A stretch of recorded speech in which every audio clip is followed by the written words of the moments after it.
3 mistakes which you should never do for your skin. అవేంటో ఈ రోజు ఈ వీడియోలో తెలుసుకుందాం. So first thing, fungal infections కి ఎప్పుడు కూడా ఓవర్ ద కౌంటర్ క్రీమ్స్ అనేవి వాడకూడదు. ఓవర్ ద కౌంటర్ క్రీమ్స్ లో యూజువల్లీ యాంటీ ఫంగల్స్ తో పాటు స్టెరాయిడ్ క్రీమ్స్ కూడా మనకి ఉంటుంది. సో దాని వల్ల మనకి ఫంగల్ ఇన్ఫెక్షన్స్ అనేవి ట్రీట్ చేయడానికి కూడా చాలా డిఫికల్ట్ గా మారుతుంది. So never use over the counter creams for fungal infection. Second, friends చెప్పారనో రిలేటివ్స్ చెప్పారని చెప్పో ఫెయిర్నెస్ క్రీమ్స్ అనేవి ఏవి పడితే అవి యూజ్ చేయొద్దు. బికాస్ ఫెయిర్నెస్ క్రీమ్స్ లో కూడా కొంత అమౌంట్ ఆఫ్ స్టెరాయిడ్స్ కొన్ని క్రీమ్స్ లో ఉంటున్నాయి. సో దాని వల్ల చాలా మందికి acneiform eruption, skin sensitivity, photo sensitivity అంటే ఎండ్లోకి వెళ్ళినప్పుడు ఫేస్ అది రెడ్ గా అయిపోవడం, పింపుల్స్ ఎక్కువ రావడం అనేవి జరుగుతూ ఉంటున్నాయి. ఫెయిర్నెస్ క్రీమ్స్ అనేవి బయట తీసుకునేవి ఏవి యూజ్ చేయొద్దు. Next third one is most important one, never use depigmenting creams without using sunscreen. Face pigmentation ఉందని, స్పాట్స్ ఉన్నాయని బయట క్రీమ్స్ అనేవి kojic acid, glycolic acid, azelaic acid, arbutin ఇలాగా మనకి ఆన్లైన్ లో దొరికే చాలా ప్రొడక్ట్స్ అనేవి యూజ్ చేస్తున్నారు. అవి యూజ్ చేయడం తప్పు కాదు, కానీ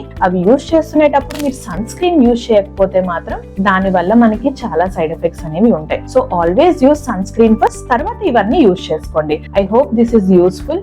everyone please follow all these precautions and share this to someone who you think might be useful. This doctor Sneha, consultant dermatologist at Dr. Sneha Skin Clinic.